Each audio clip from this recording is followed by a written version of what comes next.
Good afternoon, everyone. Welcome, welcome to the 2018 Apple Lecture. I'm sure we are going to have a very productive and interesting day. I've been given the honor of introducing our guest speaker, a distinguished scholar in the field of second language studies, Professor Roy Lyster. Public speaking is not my strongest suit, so I'm going to stick to my notes. Okay, so Professor Lyster is a very influential and accomplished scholar, as evidenced by his number of citations.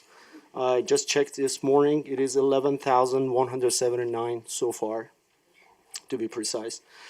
Given this short introduction, certainly cannot do justice to his long list of contributions, accomplishments, but I'll try my best here. Professor Lyster is currently Emeritus Professor of Second Language Education in the Department of Integrated Studies in Education at McGill University in Montreal, Canada. Professor Lyster is a leading scholar in applied linguistics associated with the topics of corrective feedback, form-focused instruction, and the integration of language and content in content-based language instruction. His research interests also include professional development and collaboration among teachers for the purpose of integrated language learning and biliteracy development. Early on in his career, back in 1980s, after completing a teaching degree at the University of Toronto, Professor Lyster spent about 10 years working as a French immersion teacher at the upper elementary level. His teaching and real classroom experience gave rise to many of his research questions and interests, which he still is pursuing, and took him to undertake his PhD studies at the Ontario Institute for Studies in Education in Toronto. His personal observations in the immersion classes led him to notice that immersion students differ from native speakers of French in their grammatical and sociolinguistic competence. This acute observation also reasoned with findings from large-scale studies planted the first seeds of his career as a researcher. His views about French language errors of immersion students were published in his first scholarly article titled Speaking Immersion in 1987. After completing his PhD, Professor Lyster was hired as a professor at McGill University in Montreal, where he embarked on a research program on the topics of corrective feedback, form-focused instruction, and the integration of language and content. This award-winning research program has received extensive support from various funding agencies, locally and internationally, and the resulting research reports have been published in all of the top peer-reviewed journals in applied linguistics, including journals of applied linguistics, language learning, and studies in second language acquisition. As an example of one of his important publications, in a seminal article published in a Studies in Second Language Acquisition journal, co-authored with Dr. Rantna in 1997, he proposed a conceptual framework for investigating teacher feedback on error in communicative classrooms that has been widely adopted by classroom researchers and teachers. This shows that the influence of his research has gone beyond the research world and led to important pedagogical implications for practitioners. This article was awarded the Paul Pimsleur Award in Foreign Language Research a year later in 1998. Fast forwarding a little bit, Professor Lyster's newer findings from studies in settings other than French immersion have led him to view the impact of different feedback modes as being dependent on the context. This contextual dimension has become an important theme in his most recent research program, which resulted in publishing a book in 2007 titled Learning and Teaching Languages Through Content, a Counterbalanced Approach. As the title suggests, in his book, Professor Lyster has placed the program of research on feedback within a broader pedagogical framework referenced as, or referred to as, counterbalanced instruction.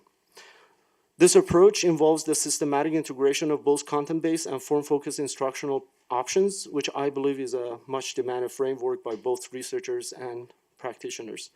In addition to scientific articles in scholarly journals, Professor Lyster has been committed to publishing accessible, teacher-friendly synthesis of research to collaborate with practitioners, and to disseminate his findings to pre-service and in-service language educators locally and internationally. This engagement with the larger community brought him the Robert Roy Award in 2017, awarded by the Canadian Association of Second Language Teachers. The award was conferred upon Dr. Lyster in recognition of his outstanding contribution to the advancement of language education. So as you can see, I can go on and talk a lot more about the long list of the contributions and accomplishments of Professor Lyster, but for the interest of time, I think I better stop here. Please join me to welcome Professor Roy Lyster.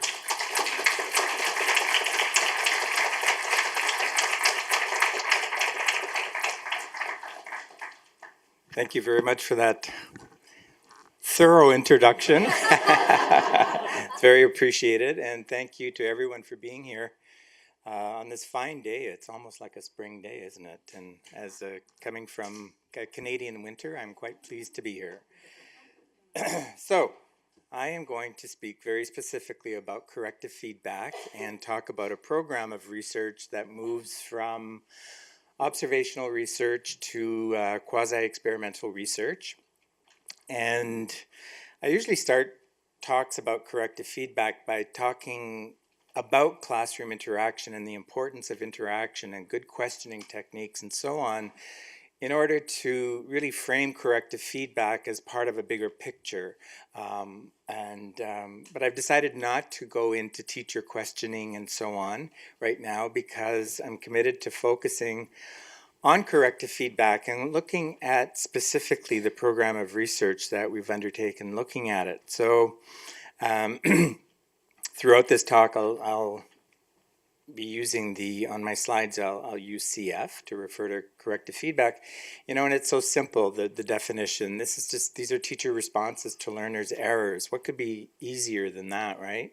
And what's interesting is that when you look at it really closely, there's nothing simple about it. It becomes very complex. It becomes a complex discourse phenomenon, especially in classroom discourse, when those classrooms are focused on meaning and not just form, as we might see in a traditional language classroom. And that's why we've been able to research corrective feedback for the past 25 years, because there's nothing simple about it. I also just want to say at this point that this is something that we probably more typically refer to as error correction. So we all know the term error correction. And so the question arises as to why I'm not calling it error correction. And the idea is that many of us say that teachers actually can't correct students' errors. What they do is provide feedback to students, and it's up to the students to ultimately correct their errors. And so in saying this, we put a big emphasis on self-repair of students, and I'll come back to that. What we know about feedback in SLA research, which is quite interesting, is that its effectiveness has been confirmed by at least 4 meta-analyses. And I can't tell you how important these findings are to me, because I began as a teacher in the 80s. And boy, you know, I started in 1982. I was teaching 8th grade. I was teaching French immersion students. They made so many errors, I couldn't believe it. And we were told at the time, don't correct errors. It's not useful. It'll just ruin everything.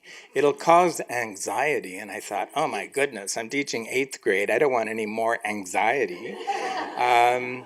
And the idea was that errors would just work themselves out over time. And you might know that one of the people behind this was Krashen himself. And it gives me so much pleasure in the 21st century to say that Krashen was wrong. And that we do know from classroom-based research, empirical research, that it's more effective. Providing corrective feedback is more effective than not providing corrective feedback. you younger people might roll your eyes and say, well, you had to do 30 years of research to find that out. It makes me feel good to know that we've been able to assess the effects. It doesn't mean that the story's over, because as you'll see, there are still other variables having to do with what type of feedback, on what type of error, with what type of learner, and what type of instructional context, etc., etc. So, one of the issues with corrective feedback is that many of us believe that it's most effective during interactional moments, when learners actually have something to say, that's the best time to give meaningful feedback that fits well into the conversation.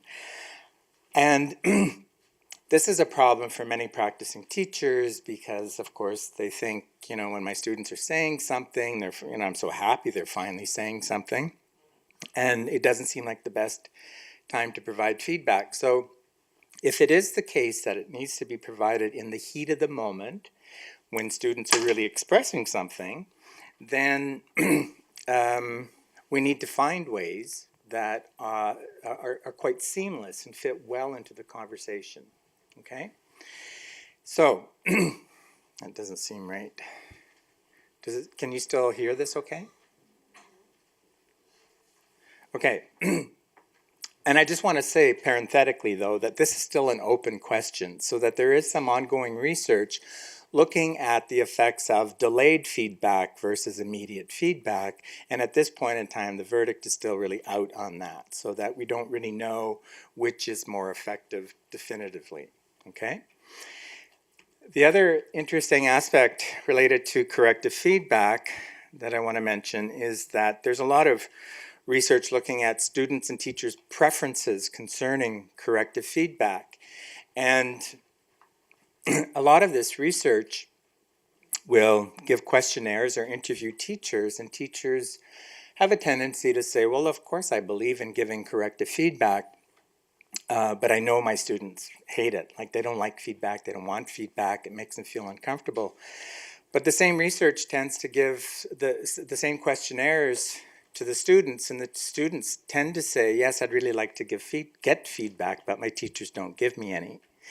So what's interesting about this line of research is that there's a real disconnect between what teachers believe and what students prefer. So this is something worth pursuing. Usually I suggest that feedback is something that is important to discuss with students. You can even tell them about different types of feedback, why feedback is being provided, and so on, so that one is very open about this. And I just want to add, back in the 80s when I was teaching, I used to say to my students, because I was doing my MEd at the time and reading this stuff written by Krashen about how we shouldn't correct, and I would say to my students, I'm reading these articles that say I really shouldn't correct you. Like, how do you feel about that? And they would always look at me, and this would happen every year, and they would just say, sir, do your job. Okay, so just try it. Okay, so before we go on, we need to really think about the purpose of corrective feedback, because sometimes I'm always afraid it might sound like, sometimes when people meet me, they look at me and say, oh, I thought you'd be way much older than you really look, because they think I might be this very traditional grammarian saying, oh, students shouldn't make errors and we have to do everything we can to prevent it. And this isn't about error prevention. It's not. The whole point is that the whole communicative approach is based on the fact that it's okay to make errors, right? Because that's how we learn. But unfortunately, in the literature, we kind of stop there. Like, it's okay to make errors because it shows we're learning, but you can't just stop there because there's something missing. It's okay to make errors because that's how we learn, because we learn if we get feedback following the errors. Because the whole point is that when students are making errors, they're hypothesis testing. They kind of figure, well, I think this is the way it works, so I'm going to try it. And they need to receive some sort of affirmation or disconfirmation about what they're saying. This is how learning works, and yet feedback in second language teaching developed a bad reputation, and I think that for a long time it had to do with, well, it was related to notions expressed by Krashen, but it was also coming from the first language literature that was saying, oh, parents don't correct their children, and yet children end up working their errors out. But actually we know that's not true, because what we do know is that parents really do provide a lot of feedback to their children. They just don't provide explicit correction. They don't say your past participle is wrong. Come on.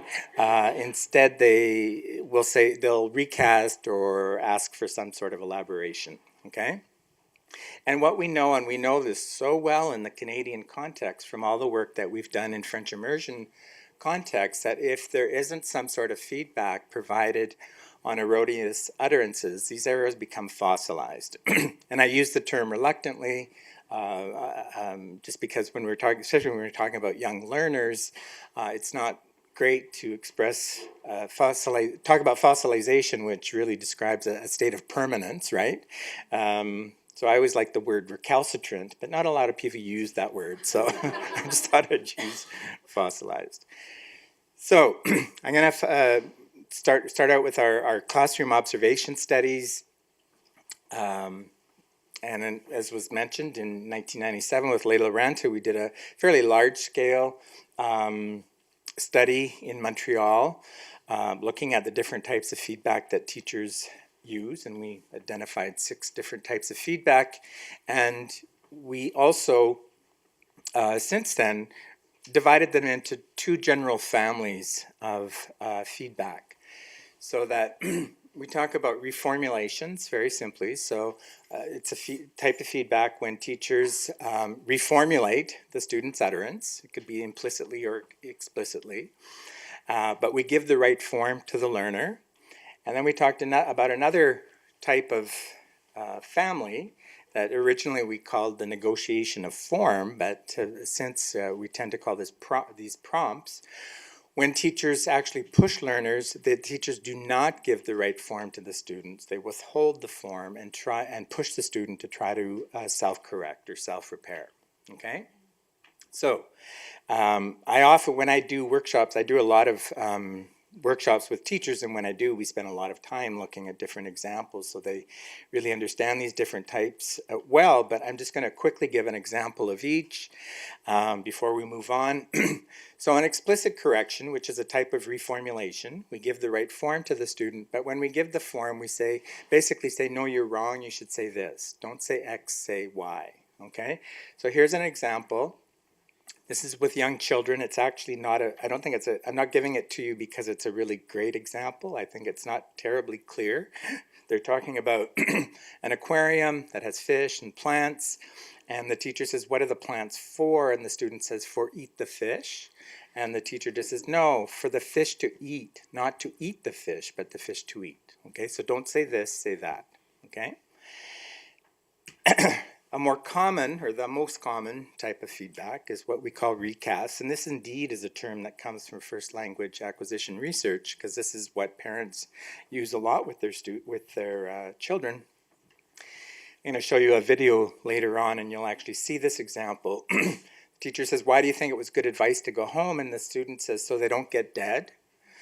And the teacher just recasts and says, they won't die. Is something bad going to happen? And so she continues. So this is a typical recast, reformulating and moving on.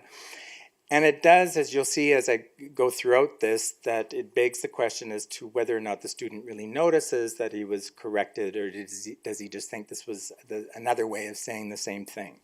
Because there's no negative evidence per se. So let's look at each of the prompts then. These are very simple. We didn't invent them, right? This is all drawn from empirical research, observing teachers. How can teachers push students to self-repair? And the first one is one of the simplest ones. It's a clarification request that can be used when one is questioning meaning, but we found that really good teachers often pretend not to understand their students and so use clarification requests to push them to self-repair. So in this example, which you'll see in the video, they're actually talking about book burning, and the student says something about when they fire the books. Well, the teacher knows what the student means and could very easily say, oh, you mean when they burn the books, which is what teachers typically do according to our video data. But she says, what do you mean when they fire the books? And you'll see on the video that she really pushes this hard. And the whole point is to get students to reflect on language and to reflect on accurate ways of expressing oneself. Similarly, in the next example, one can just repeat the error. Here they're talking about jackrabbits and what they do to protect themselves from their predators, and a student says a jump. And of course, again, a teacher might just say, yes, you're right, it jumps. And we see this a lot in our data, but the teacher says a jump. And this ends up leading to the student self-repairing. Very simple. What I like about this is that when I did teacher training in the 80s, I was told that a teacher should never, ever, ever repeat a student's error, because if the teacher says it, then everyone will think that it's okay. But students are a lot brighter than that, and they can figure it out. As soon as the teacher says a jump, everybody knows it's wrong. And then something we call the Metalinguistic Clue, which with adults might involve some meta-language.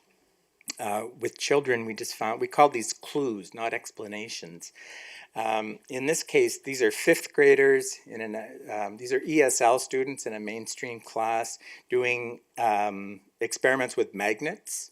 And this teacher has worked so hard on teaching them to use attract and repel, attract and repel.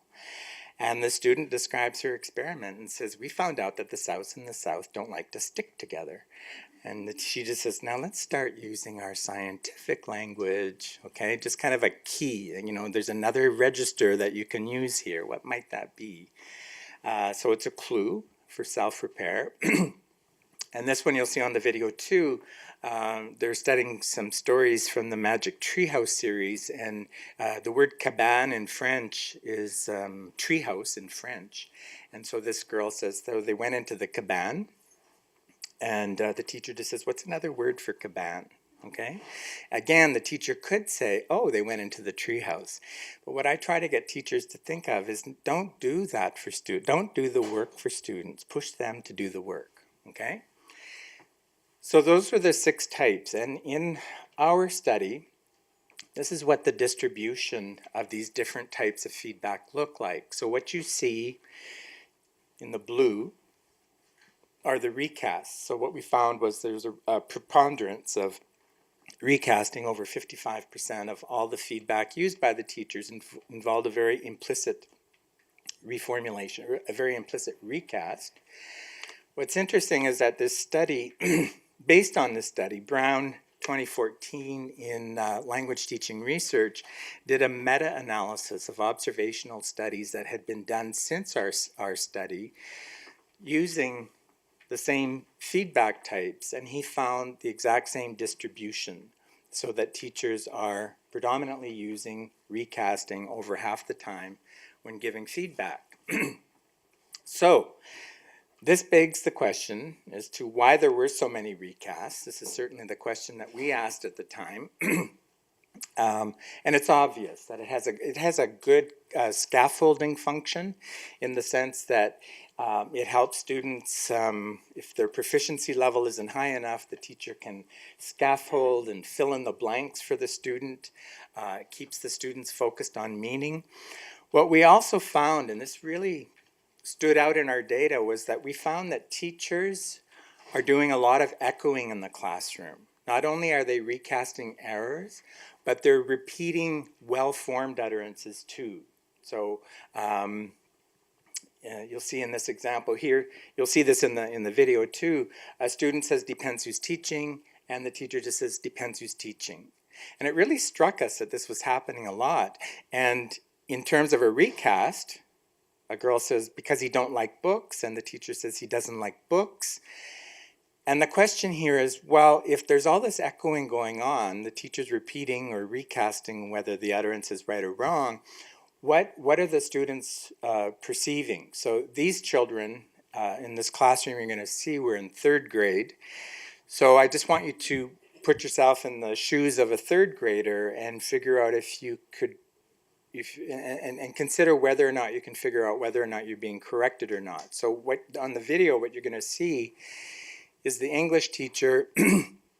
It's a montage, meaning that I've spliced it so that you're seeing some examples of recasting and some of non-corrective repetition, just so you get this sense of a lot of echoing going on in class, and just have a look at it think of it in terms of possible linguistic ambiguity from the perspective of a student.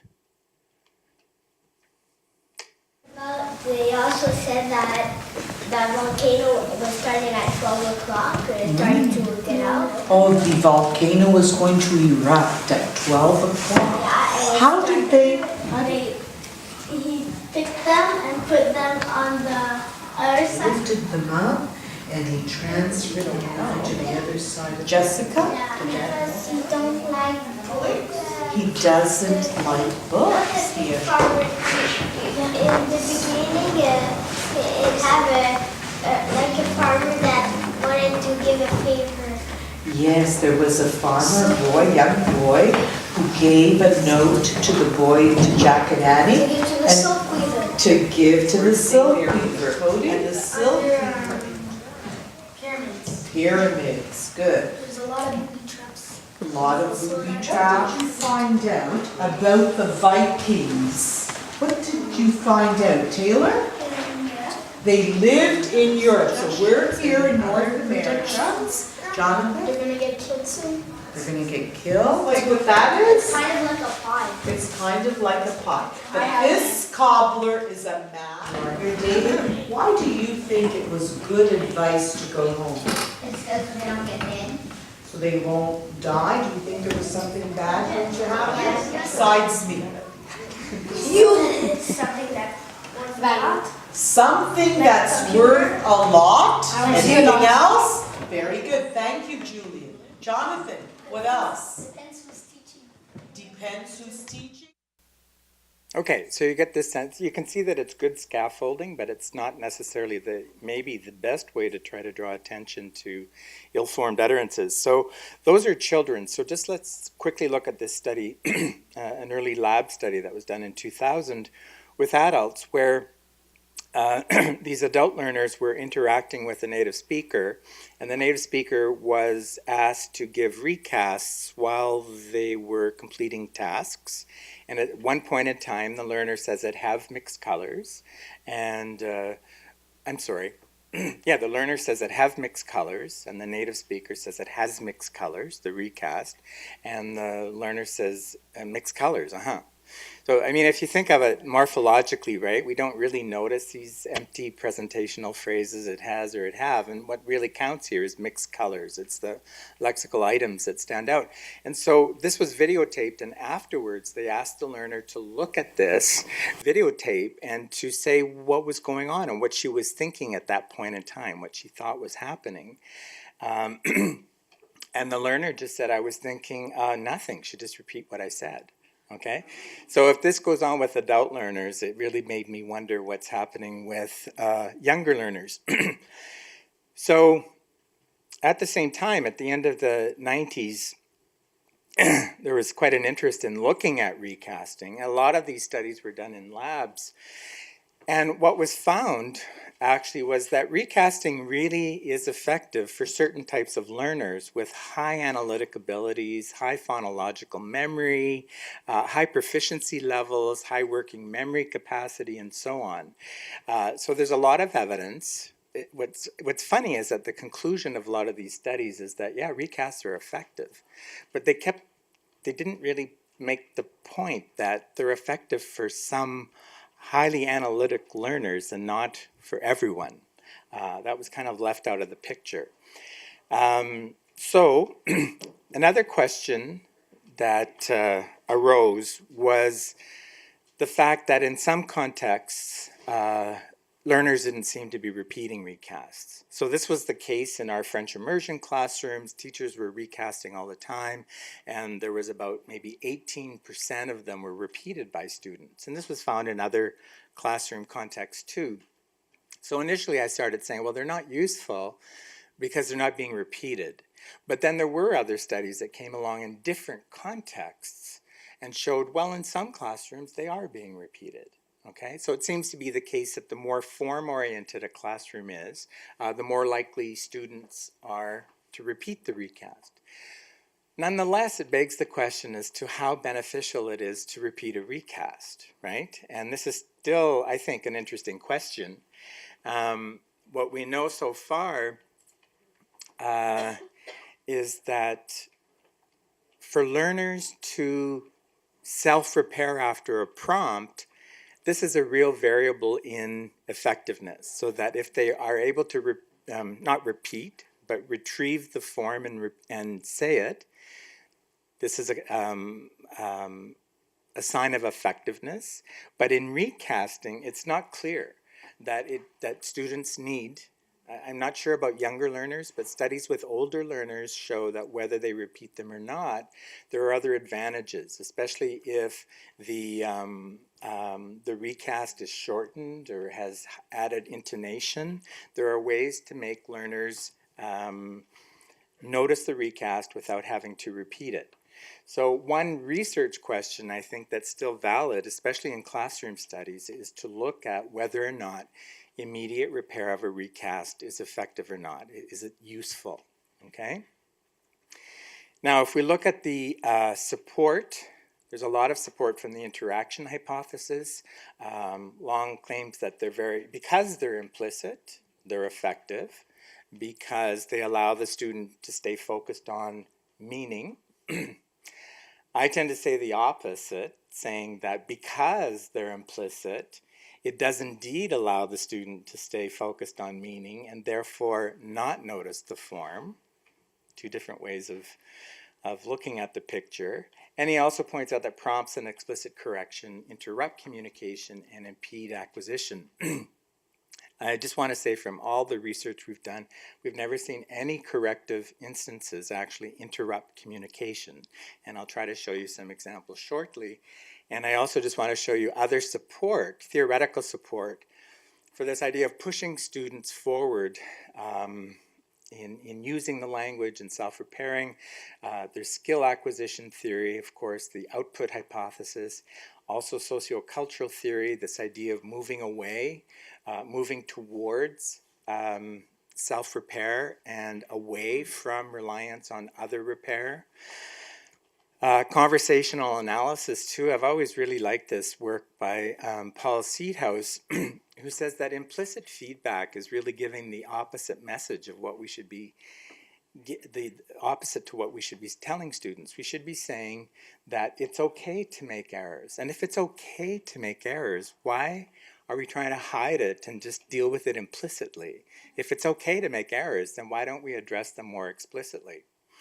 And then in experimental psychology, there's something called the generation effect, which shows over and over again that learners remember information better that they have produced on their own rather than information that has been provided by an external source. And this is related to the output hypothesis as well, skill acquisition theory as well, this idea of producing, not just producing language, but the retrieval process that is required before one can produce a language form. So if we look at it in terms of, from not theoretical perspectives, but pedagogical perspectives, recasts are very effective, and I think it would be impossible to teach without recasting because they really help students, especially if you're in a context where you're using language that's just ahead of the student's current abilities. Teachers recasting really helps. There are other ways of looking at this. There's a phenomenon called revoicing. It's the way that teachers sort of reformulate what students say in a way that tries to get them to reflect on it. Some people call it relexicalizing. I've put some of the references here. Others consider them pedagogically expeditious. They're very quick, and I think that's one of the reasons why teachers tend to use them. I know that I, as a teacher in the 80s, because I've seen myself on video, I used them all the time. I thought, phew, I corrected, now we can move on. And it was only much later I realized that I thought I had done my job, but I don't really know what the students had noticed. So if we think of prompts, we think of them as promoting control over already internalized forms. So we internalize forms, but at some point we need practice in retrieving them in order to consolidate that knowledge. And so that's what prompts can do. And they seem to be very well suited to an instructional discourse. They have a didactic function. McGill, in an early study on classroom discourse in subject matter classes, talked about a cluing procedure when you're trying to push students to reflect rather than giving them the information. You want it to come from them. You withhold information to try to get them to produce that information. So this all fits well with prompts. So this is what we concluded only from observational research and a few experimental lab studies on recasts. And then we started to do quasi-experimental studies in classroom. I just want to assure you this was not one of our participants, okay? I grabbed that from the internet. We did not dress them up in that way. So let's look at some of these quasi-experimental studies. So the first one was one that I did in 2004, in which we compared the effects of prompts, recasts, and no feedback. We used a pre-test and a post-test design. The instructional part of this was quite substantial. There was a good number of students, 179. So some of them they all had the same history curriculum. Some of them received form-focused instruction, that's what the FFI is, and some of them received different, this is what it looked like. So one group received form-focused instruction on grammatical gender, I'll come to that in a minute. Another one, and plus recasts, the other group got the instruction plus prompts. Another group got instruction only without any particular type of feedback, and another group got the content instruction, but none of the form-focused instruction. And the reason we needed a group like this was just to show whether or not learners could pick up the grammatical information just from exposure to the input. So, I just want to mention something about grammatical gender. I love this quote. I mean, anyone here know French or Spanish? I mean, they say that it's one of the hardest things to learn in a Romance language, especially for people like us whose first language is English and has nothing at all like that. So Tucker and his colleagues said it may be the single most frustrating and difficult part of the study of French L2. And teachers tend to, and grammar books too, tend to say there are no rules for learning grammatical gender. You just have to learn it on a word-by-word basis, okay? And teachers say this to students, and just imagine how frustrating that is. They have to learn the gender of every single word because there's no rule or pattern. But there are patterns, and a lot of the patterns have to do with noun endings. So we've done a lot of work in this area. Here are a few examples of noun endings that are typically, it's kind of like in Spanish, right? So most words, not always, but many words with O are masculine and with A are feminine. French is much more complicated than that. There are hundreds of endings, but some of them are very good predictors of grammatical gender. So we wanted to make students aware of these patterns, but we didn't want to do it in some sort of traditional way. You know, here's a list of noun endings, please memorize them, and then you will have mastered grammatical gender. We wanted to do it in a context, and so we did it in the context of the regular science and math lessons, which I'll come to in a moment. First, I probably don't need to do this with this group, but I just wanted to well, first of all, justify this focus on morphosyntax, but also point out that this wasn't a study that just looked at the effects of form-focused instruction, but really became a study that explored how you could focus on a grammatical feature that has absolutely no meaning. Here I call it a grammatical subsystem that is pervasive yet inconsequential with respect to meaning. How can you focus on that in a meaningful way? This was the big challenge. And this basically sums up the problems with morphosyntax. They have low salience, lack of communicative value, and because of this, we know that morphosyntactic features are actually one of the hardest aspects of language for second language learners to learn.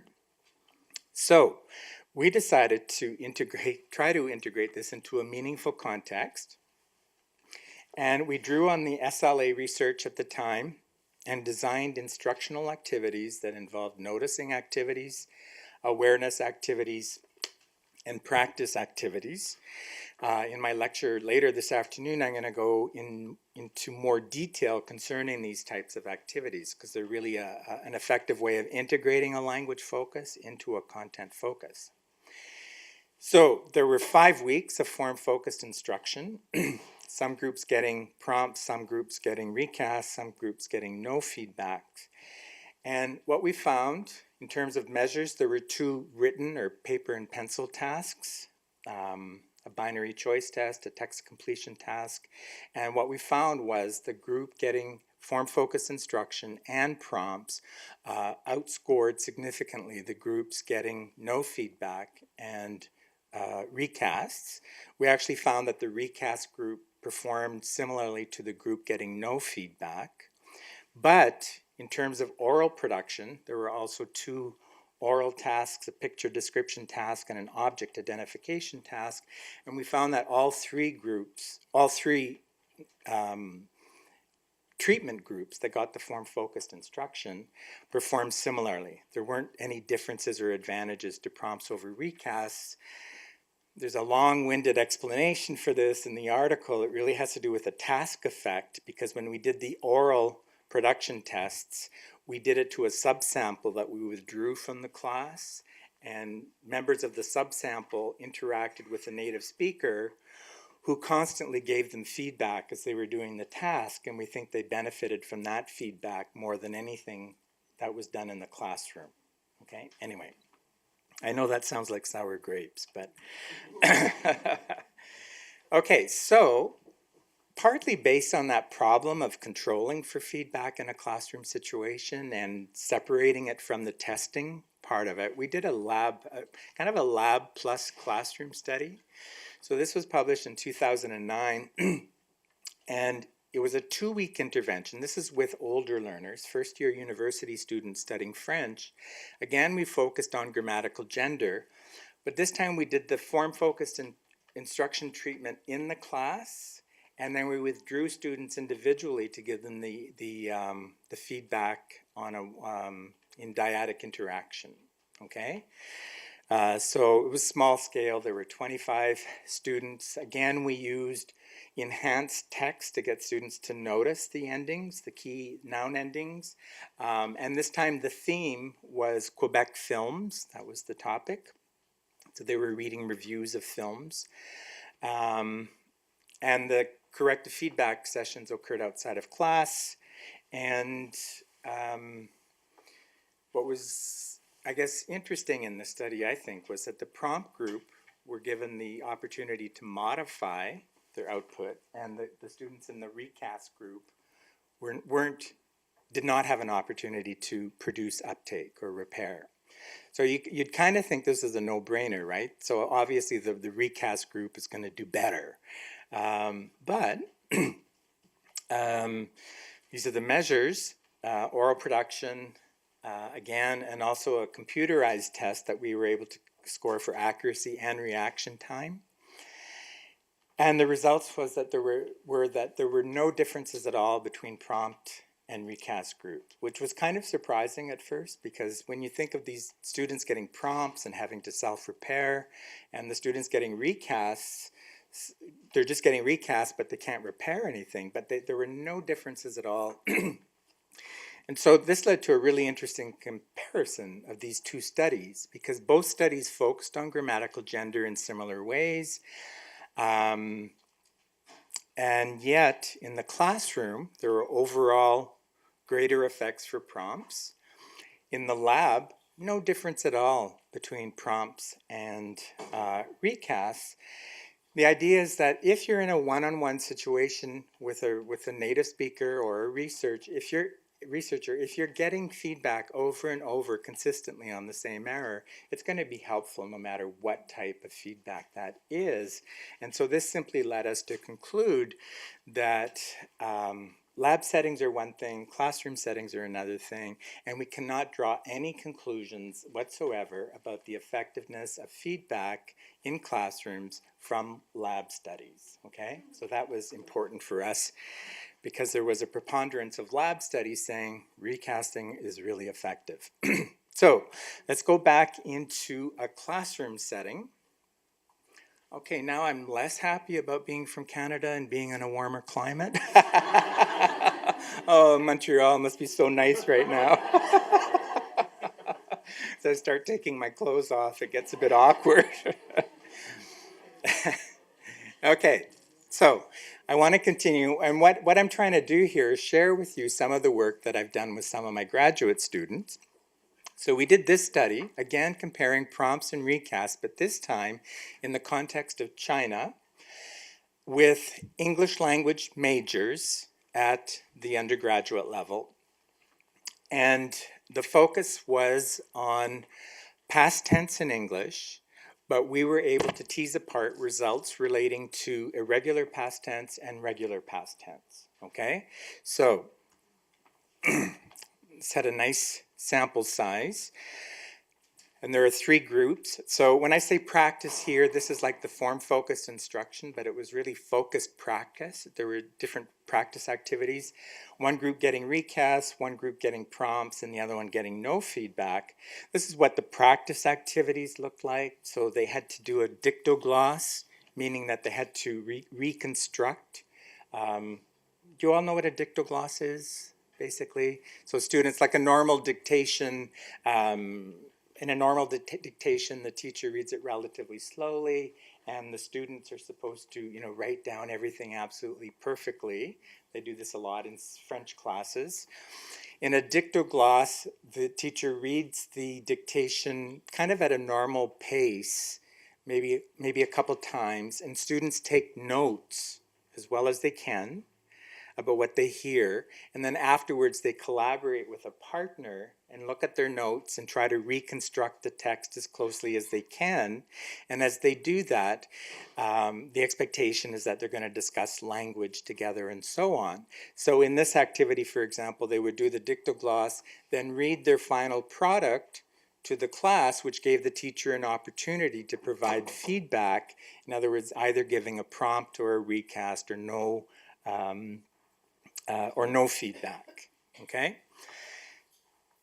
And there were other activities too, picture cued, story retell. So let's see what happened here. So these are the measures. There was an oral production task, a written production task. So what's interesting is that for the regular past tense, so these are the ED forms, right? Prompts were more effective than recasts. But for the irregular forms, prompts and recasts were equally effective. So this tells us that the effectiveness of different types of feedback depends on the linguistic feature. So let's look at why this would be the case. Where am I here? Oh, let's look at why this would be the case. So let's look first of all, let's think of this example here. A student makes a past tense error saying, this is with the regular form, yesterday I shop at the market, and the teacher says, yesterday you shopped at the market, right? You don't hear the recast, right?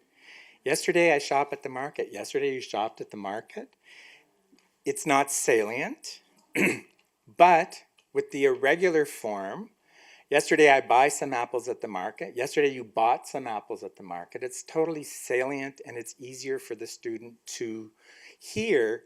So the conclusion here is that recasting probably doesn't work for non-salient forms, but might be effective for very salient lexicalized items.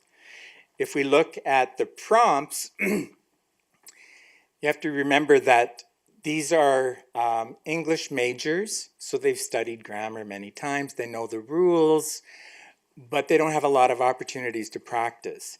So if a student in the prompt group says, yesterday I shop at the market, and the teacher says, what did you do yesterday at the market? You shop? Kind of gives the student a clue who can retrieve the rule that really he or she knows, but needs to be pushed to retrieve it.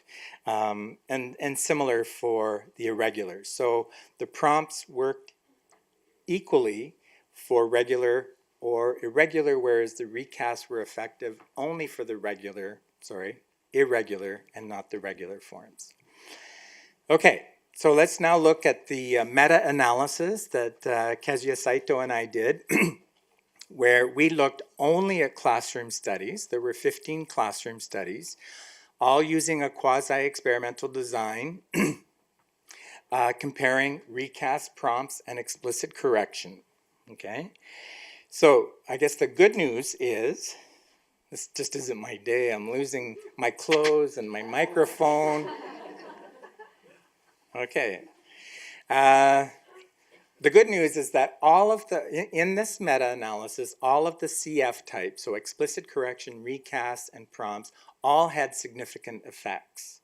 And the good news is that, so basically any type of feedback is better than no feedback. This means in comparison to no feedback. But when we started to compare them, for sure prompts did have greater effect sizes than the recasts. Okay? It doesn't mean the recasts weren't effective, it just meant that the prompts were even more effective.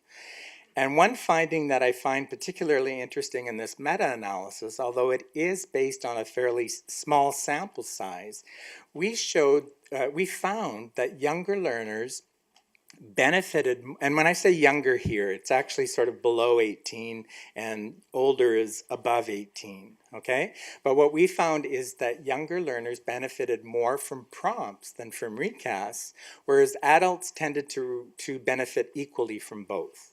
Okay, so it could be related to the idea that adults have more analytic abilities and therefore are better situated to notice recasts, and younger learners benefit more from some sort of explicit push from the teacher.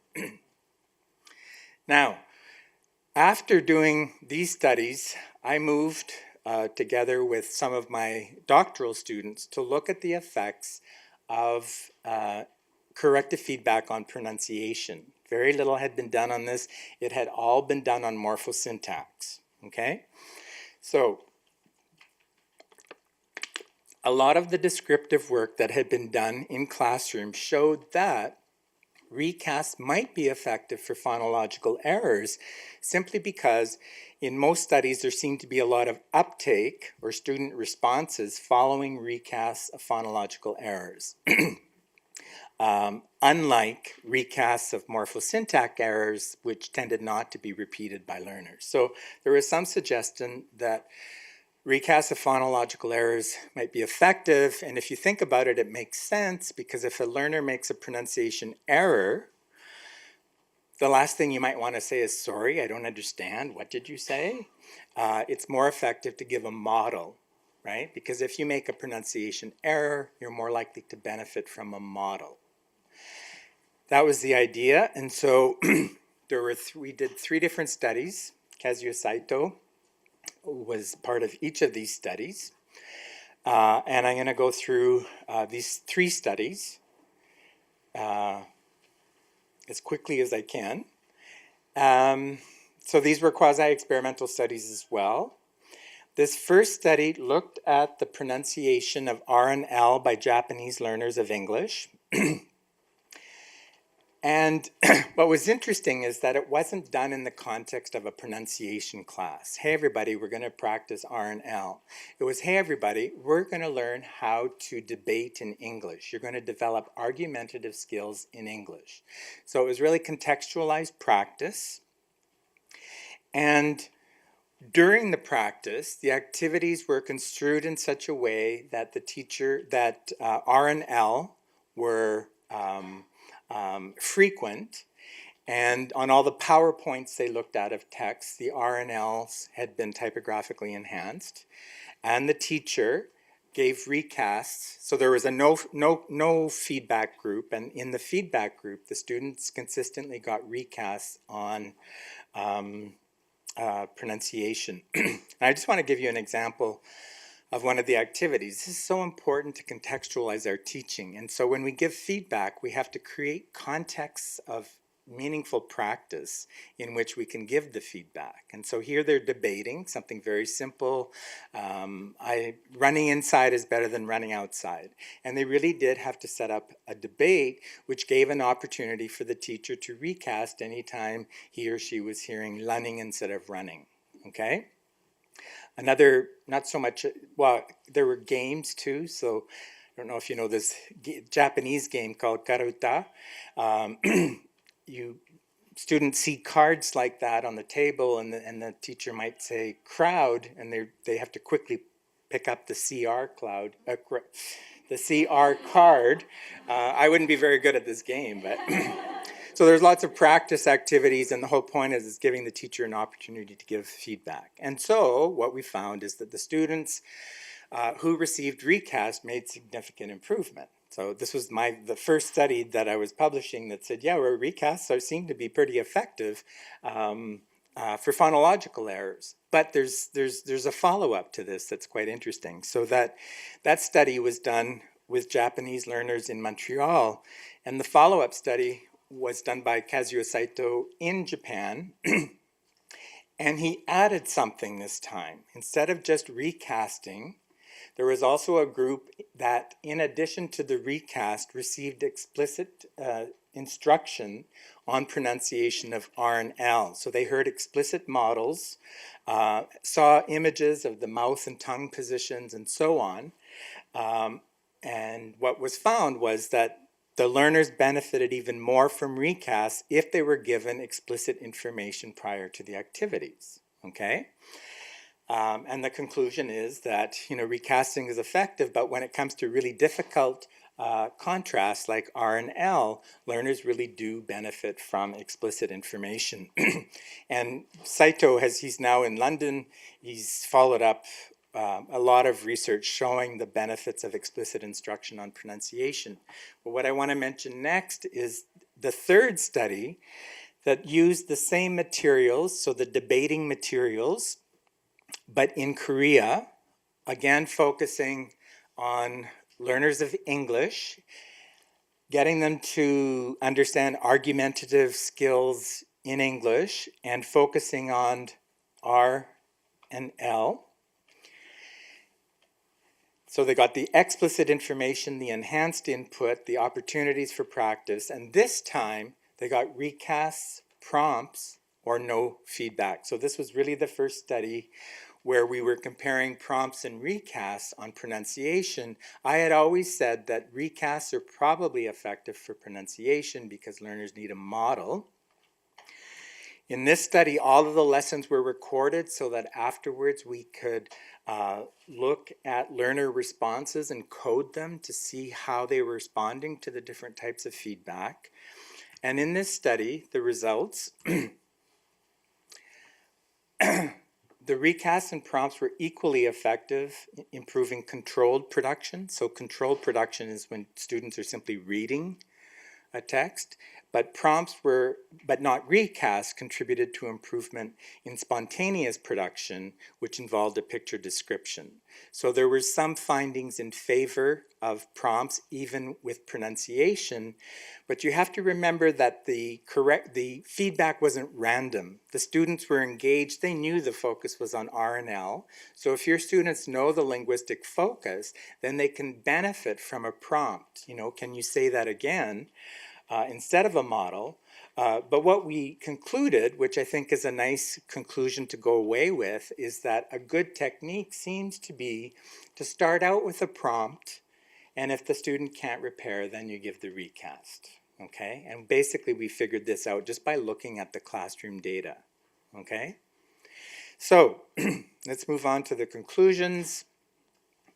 I like this. To give or not to give corrective feedback, that is not the question.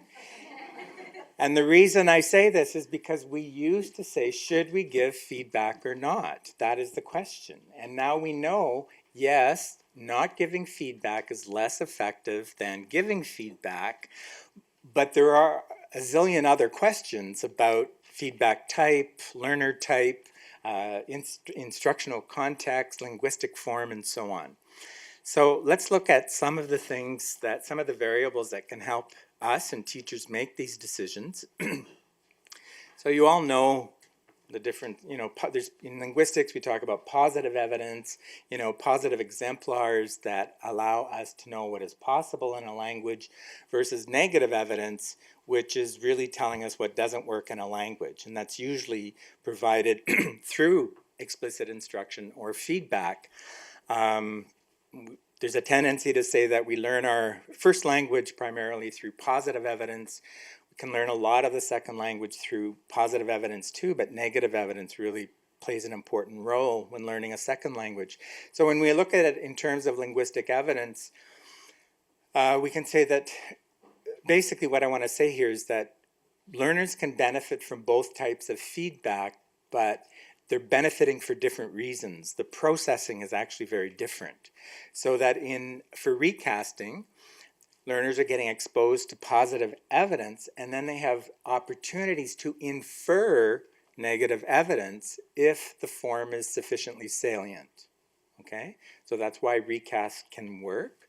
In terms of prompts, it's the exposure to the negative evidence on the condition that the negative evidence is sufficiently clear to the learner, and the opportunities for retrieval and production. Okay? So, if we look, I usually do this with teachers at the end, well, not at the end of the presentations. This is, how do we make these decisions online? It's not easy, right? So, what we know from our classroom observations is that if you're dealing with new content with students, it's not a good time to push. You can model a lot, you can recast a lot, but if the students really know the material, it's a perfect time to prompt. You know that idea of asking your students after the March break what they did on the March break? Or after a weekend, what did you do on the weekend? And a lot of teachers say, this is just their time. I'm just going to let them talk. I'm not going to correct. I just want to hear them speak. That's working on their fluency. It's actually a great time for you to engage. Oh, I skipped over a video where they're prompting. I have to absolutely play that for you. How did that happen? Sorry.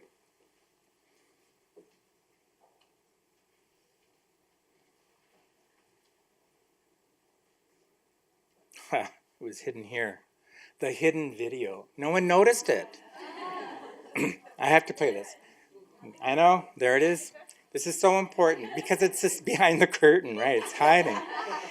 So this is the same teacher, and now she's pushing these students. Okay, so and I just want you to ask, as she's pushing them, is she interrupting the flow of conversation, or is she enhancing the flow of conversation by making it more conversational by showing her interest in what they're saying? Okay.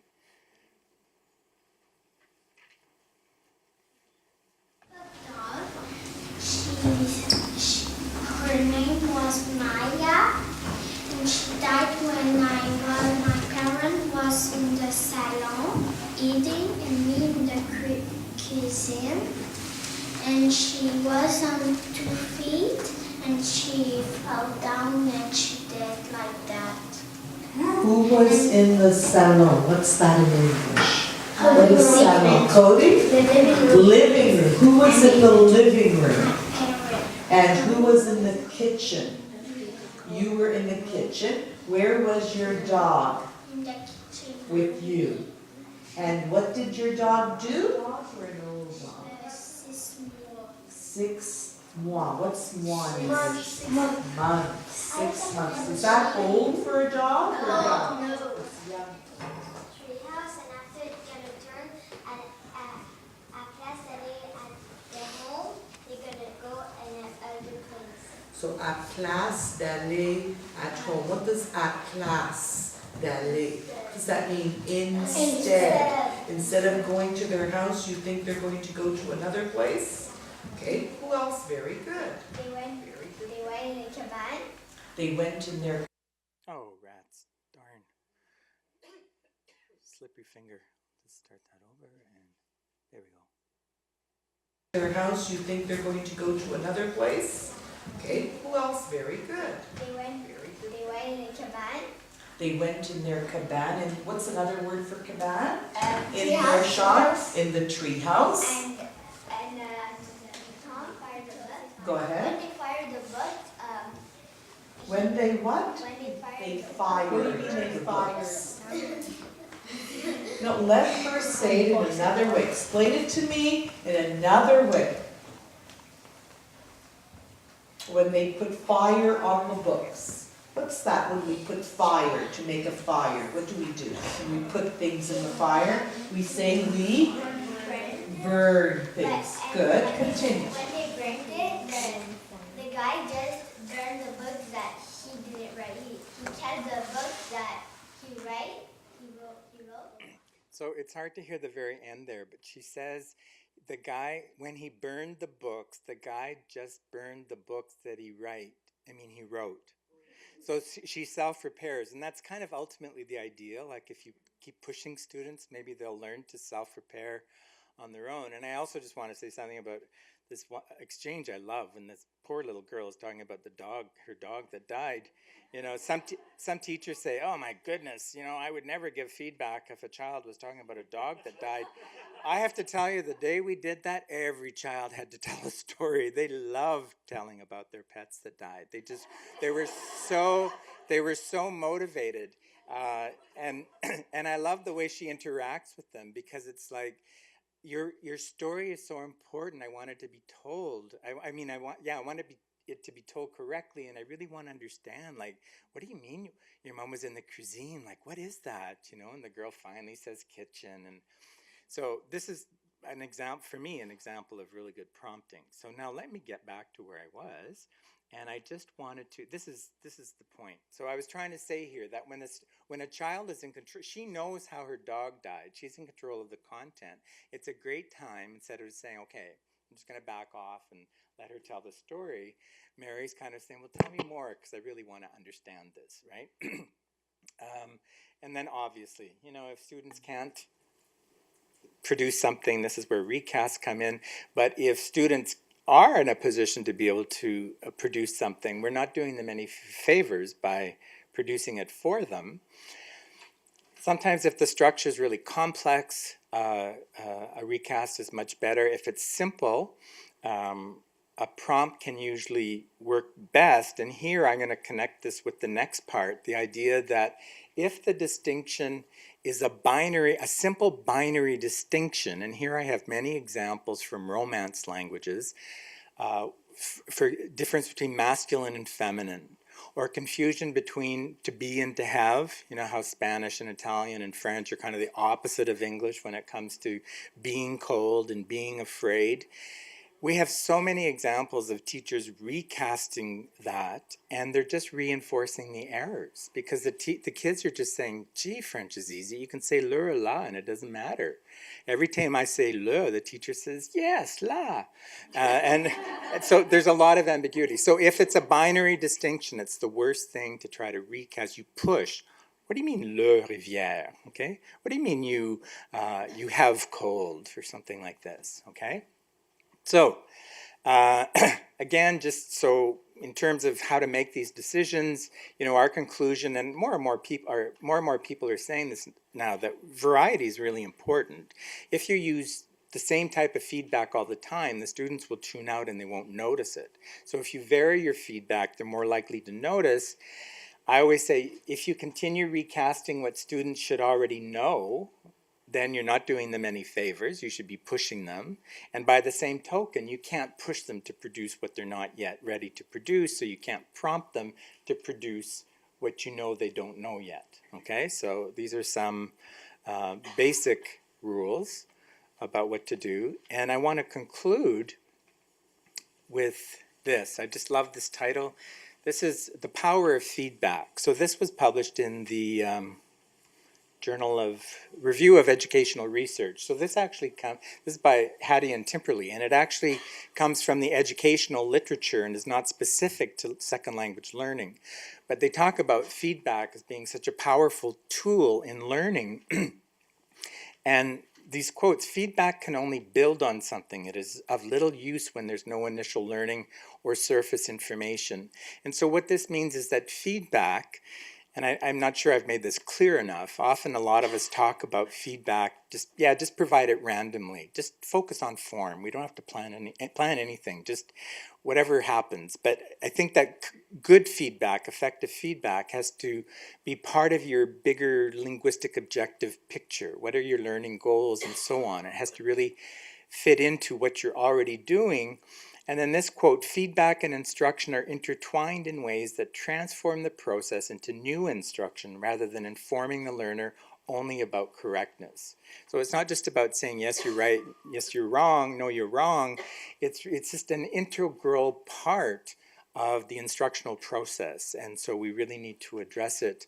And I hope that today I've given you some ideas of how we, in terms of research and also teachers, can try to address this complex phenomenon. Thank you.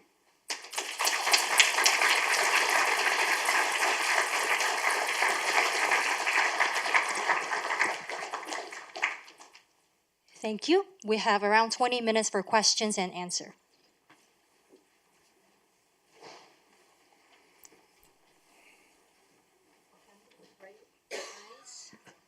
Thank you so much, Roy, for this wonderful talk.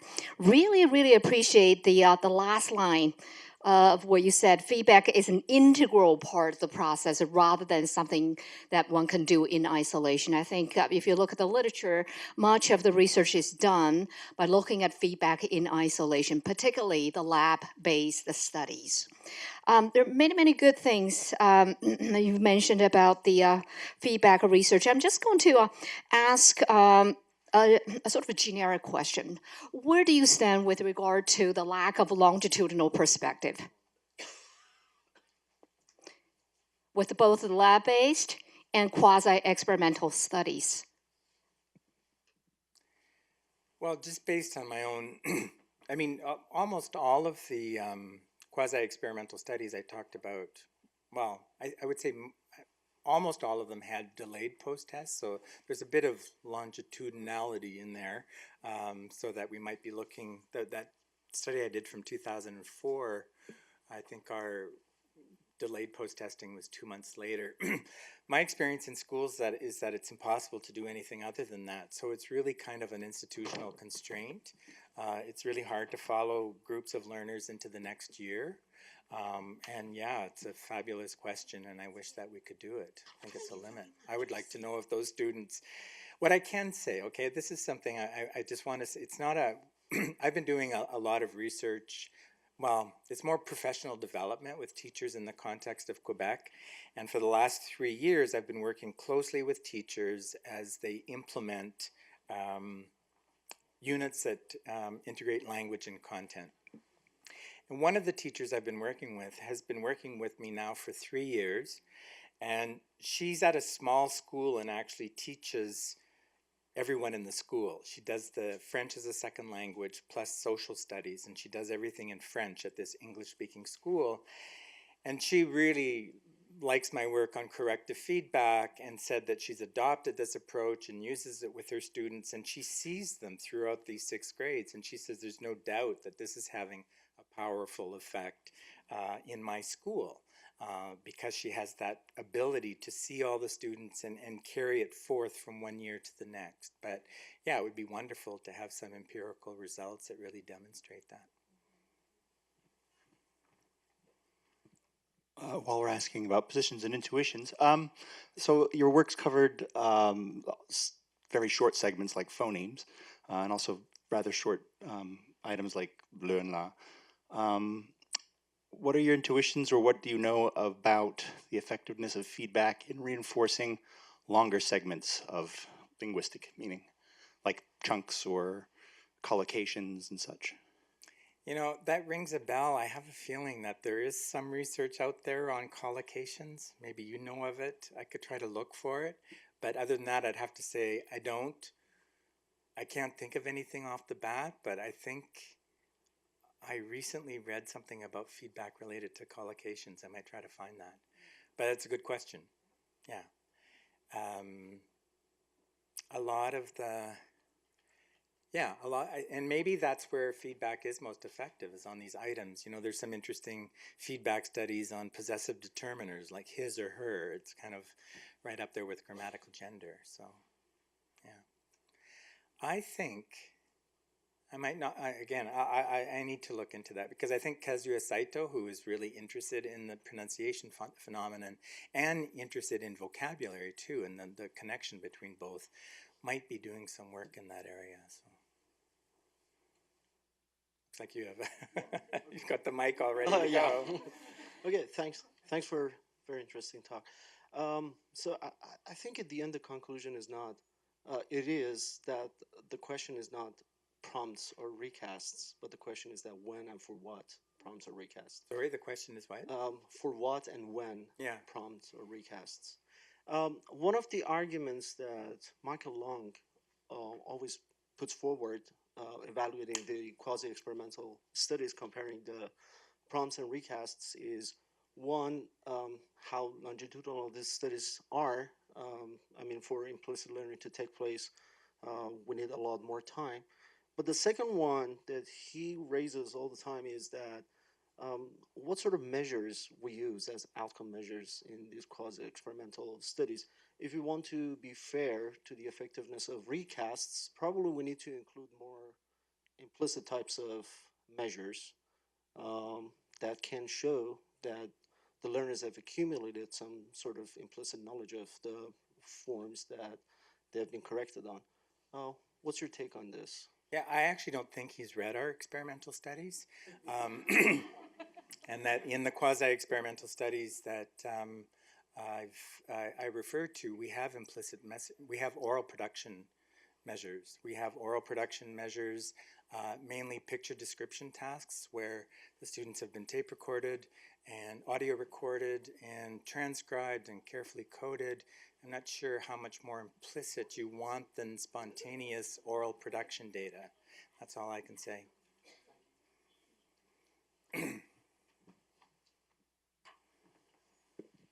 Thank you for a very thought-provoking speech and talk, Dr. Lyster. My question is related to one of the last slides in the presentation, where you were talking about when is it best to give or provide recast or prompts. One of the bullet points was that when the error entails complex versus simple structures. And my question is, complex and simple structures from whose perspective? Is it the teacher's perspective, or is it from the learner's perspective? So I was just wondering what your thoughts on that is. Thank you. It's kind of, I guess, impressionistic, based on looking at our data really carefully. And I wish I had these examples with me, where students are, they're talking about the water cycle, and for some of them it's quite complex, and they're trying to put complex ideas together, and it's very discombobulated in terms of their production. And this is where the teacher comes in and starts recasting, and it just seems very helpful, because the phrase structure is just so complex that there's no place that teacher could ever effectively start to try to correct that. But then 2 minutes later, there's an error in the use of be and have, or his and her, or something like this, and the teacher gives feedback that if it's a prompt, seems very effective, and if it's a recast, it seems very ineffective, because it seems to be sort of reifying that particular error. So that's what I mean. I mean, I'm kind of thinking in terms of complex syntax, as opposed to certain binary morphosyntactic distinctions, or maybe even lexical items. So it wouldn't work for like German gender. Less well. Well, that's even worse. It's not binary. Exactly. So Yeah. Well, so but what might hold true? For okay. Well, French that's might not necessarily work yeah. well for German. Yeah. Yeah, that's a good. So then there's a third perspective, the researcher's perspective. So we're talking about teachers and learners, and then here comes the researcher with his or her perspective of complex and simple structures. Yeah, but I think maybe you're being over analytical there. Like I'm thinking, I wish I had the example here. I mean, this kid is saying, yeah, you put the wood. I can't even reproduce this English phrase. It's very original. He's and I think it's complex for him, and I think the teacher sees a complexity and just very quickly recasts it. And I think these are the decisions that are made in the heat of the moment. I just want to, in terms of the like other languages that have, where gender isn't binary, for example. I mean, my guess, I don't know, I haven't really thought this through, but I would still say that would be a good opportunity to prompt. But you have to have already had more proactive instruction where the students are familiar with these rules and can more easily retrieve them.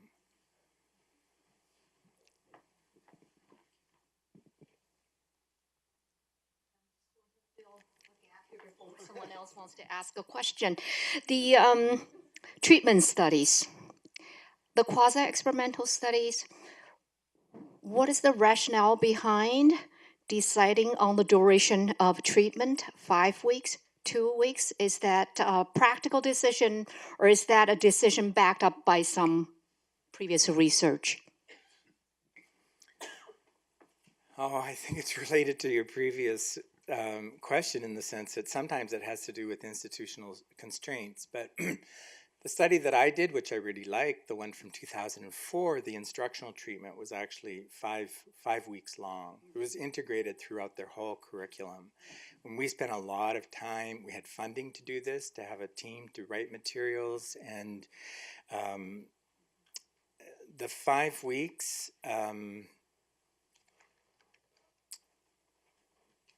Oh, I know.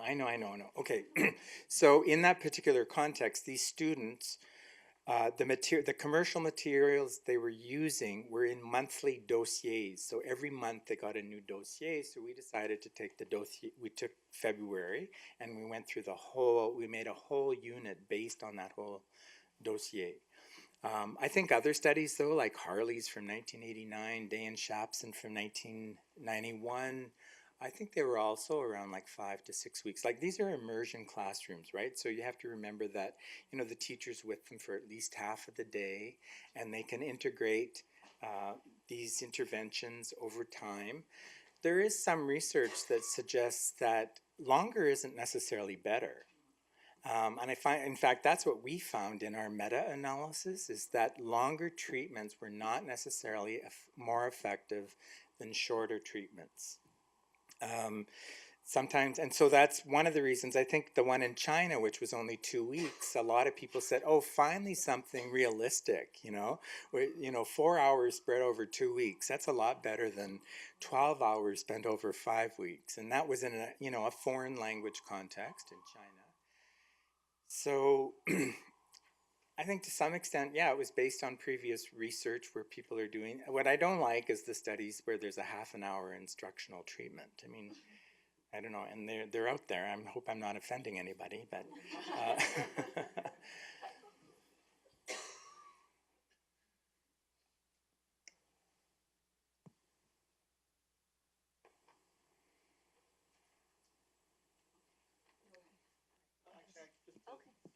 Maybe if I could just bring Jim in, just because I keep bumping up against assessment literature and assessment from time to time. And I understand that some of the assessments are developing in kind of dyadic situations where there's a lot more improvised interaction. Is there? And I'm looking at Recast as a type of, or a motivator for or a signaler of breakdown in conversation, and I'm kind of wondering if communication breakdown is maybe a way of modifying these tests or adding a dimension to language testing to assess learners' overall proficiency, is like their ability to actually repair some kind of communication breakdown that might result from something like a recast. So, You're asking me or Jim? I guess I'm kind of asking Jim if those kinds of elements are being built into tests, and whether you've seen anything like. To what extent you see. So I'm not sure about what the question is again. To what extent is maybe recasting part of this adaptive So this is, do we really want to have this conversation? Loy? Loy? Loy. I can answer if you want. I lily right to your tark. I know, I'm so bad. You know, this whole, we've worked together on this before, Roy, and you know, this whole, what you're saying could have been a learning-oriented assessment talk. Because all of, if you reframe, we would frame this in, that any of those beginning errors that you talk about is a performance. I mean, that's a performance error. And so what we did was we collected data over several weeks and we transcribed it. And what we found is that there were many instances where we had the recast. And that they were short and they kind of moved on, and some of them worked and some of them didn't work, and pretty much very similar to some of the stuff that you found. But what was more interesting in our data was that defining, you know, in learning or in assessment, we looked at these assessment episodes as opposed to a turn. And you kind of alluded to this implicitly. Instead of looking at a turn, A and B, and you get the recast, we found that this in the episode often there might have been the A and the B, but then you got a whole bunch of stuff in between if that B didn't work, where you kind of got the assistance. The terms are different. So you're calling it prompts, and we call it assistance. And you know, sometimes it's assisted feedback, and sometimes it's assistance that works, and sometimes it's assistance that doesn't work, and sometimes it's assistance that's totally detrimental. It's true. Sometimes people are just giving you the wrong information, and in the end, there's total confusion. You know, we wanted to look at the turns that you had, that like similar stuff that you've analyzed here, but we felt we couldn't do that because so much of the actual discourse itself, the repair sequence, was complex. It happened over several turns. So I don't know that, I mean, in getting back to Tim's question, you know, I'm not looking at like a test. We're looking at assessments that are totally embedded in instruction and that are mediated through discourse. And these are some of the findings that we found. So I'm just wondering if you came up with, if you looked at larger stretches of discourse, first of all, and if you tried to first examine the structure of that discourse, and you know, as I say, you alluded to it by saying, you know, first they were given a recast and then they were given prompts, and sometimes they were both happening together. And in our work, that would be an assessment episode that would go over many turns. So I'm just wondering if, in that particular phenomenon, if you are, if you've looked at that, or what you think about that, or Yeah, so I just want to say that I'm going to try to respond to both of you. In our data, because so much of our initial data was from these immersion classrooms. So it was actually, I have to say, well, actually, like we have like 100 hours of data that we coded, and it took forever to do this. And what we found is that the data did lend themselves well to these short episodes. And I think the reason that it did was because these teachers didn't have linguistic objectives. They had content objectives. So they would quickly focus on, this is kind of like Long's focus on form. They would quickly focus on form and get back to the content. And so the larger pieces of discourse are really about negotiating content and subject matter. And these flashes, the attention to language is just very temporary. So we were able to do that. We do have some longer stretches of discourse. We weren't looking at it from an assessment perspective. And what I just wanted to say about assessment is that I mean, it's different if you're looking at dyads. If you're thinking of like teacher-student, if I think of learner-oriented assessment and it involves some interaction between a teacher and students, then I actually, first of all, I don't think recasts are the result of communication breakdown. I know that's part of the interaction hypothesis. We didn't find any communication breakdown. In fact, you can't even recast if you don't understand. The whole point is you do understand. So the communication isn't breaking down at all. What I think would be very interesting and I guess this is what you're doing in learner-oriented assistance, is to look at teachers' use of prompting as a real learning tool in classrooms. So you're really trying to find out what the leading edge of that learner's interlanguage is. You're trying to push the student to see what he's capable of retrieving. And I think that's much more interesting than recasting. I don't think recasting has much to do with assessment the way I see it, if it's kind of like online learner-oriented assessment where a teacher is interacting with individual students. I think, well, what are you calling assistance? So you're already looking at that, and I think it'd be really interesting to go further with that and start calling it prompting. Well, we have reasons for calling it what we call it, which we've argued for many years. Okay. But I'm curious if in your data, if you've seen what we have in our data, what we found in our data is that when when teachers, for example, when they go beyond they might give a recast in the beginning, and then there is the assistance or the prompting, whatever we want to call it here, and that might stretch over several turns often, and sometimes it's scaffolded and sometimes it's not. By the time they get to the end, where the teacher actually wants the student to say, to make repeat the sentence in the correct way. I would say 9 times out of 10 in our data that the teacher was never actually got the student to say it, but the teacher said it. So the teacher would say it in a slow way of, yes, the blah, blah, blah, blah, blah, blah, blah, and repeating the answer and never really eliciting it from the student. So Seen that, yeah. it happens so much. So I mean, even that finding in itself, I think if for teacher preparation, if they saw that in the data and saw how important it is to actually get the confirmation that the student has actually maybe processed what they were trying to learn and were able to implement that by a confirmation, and the teacher would get a confirmation of the fact that they were able that they had processed it, and even if it's temporary, I think that would be an important finding in itself. I'd be curious if you found that in your data as well.